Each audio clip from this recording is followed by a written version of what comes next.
Evra was watching TV when I got in. "Any news?" I asked. "No," he replied. "Mr. Crepsley didn't miss me?" "He barely noticed you were gone. He's been acting weird lately." "I know," I said. "I need a feed of human blood, but he hasn't mentioned it. Normally he's pretty fussy about making sure I feed on time." "Are you going to feed without him?" Evra asked. "Probably. I'll slip into one of the rooms late tonight and take some blood from a sleeping guest. I'll use a syringe." I wasn't able to close cuts with spit like full vampires could.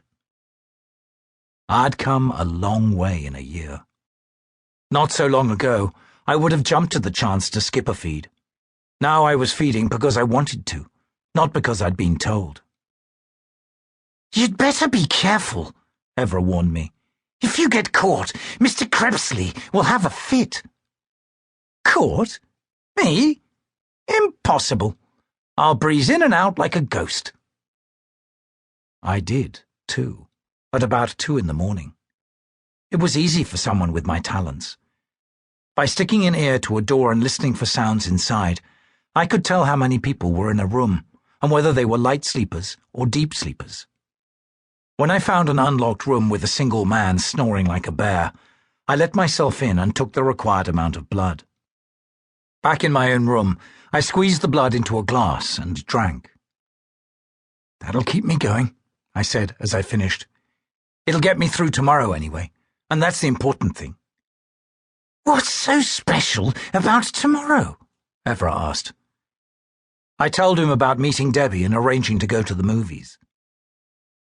"You've got a date!" Evra laughed with delight.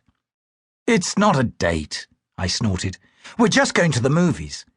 "Just?" Evra grinned. "There's no such thing as just with girls. It's a date." "Okay," I said. "It's kind of a date. I'm not stupid. I know I can't get involved." "Why not?" Evra asked. "Because she's a normal girl, and I'm only half human," I said. "That shouldn't stop you from going out together. She won't be able to tell you're a vampire, not unless you start biting her neck." "Ha ha," I laughed dryly. "It's not that. In 5 years she'll be a grown woman, while I'll still be like this." Evra shook his head. "Worry about the next 5 days," he advised, "not the next 5 years. You've been hanging around Mr. Crepsley too much. You're getting as gloomy as he is. There's no reason for you not to date girls." "I guess you're right." I sighed. "Of course I am." I chewed my lip nervously. "Assuming it is a date," I said, "what do I do? I've never been on a date before." Evra shrugged. "Neither have I. But I guess you just act normal. Chat with her, tell her a few jokes, treat her like a friend. Then?" "Then?" I asked when he stopped. He puckered up his lips. "Give her a kiss." He laughed. I threw a pillow at him. "I'm sorry I told you," I grumbled. "I'm only kidding. But I'll tell you what." He turned serious. "Don't tell Mr. Crepsley. He'd probably move us on to a new city immediately, or at least a new hotel." "You're right," I agreed.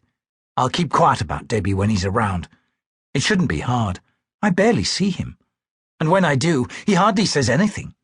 He seems like he's in a world of his own." Although I couldn't have known it then, it was a world me and Evra would soon be part of. And Debbie, too. The next day passed slowly. My stomach was a jumble of nerves. I had to drink warm milk to calm it down. Evra didn't help matters. He kept reading the time out loud and announcing, 5 hours to go. 4 hours to go. 3.5. Luckily, I didn't have clothes to worry about. I only had one outfit, so there was no problem choosing what to wear.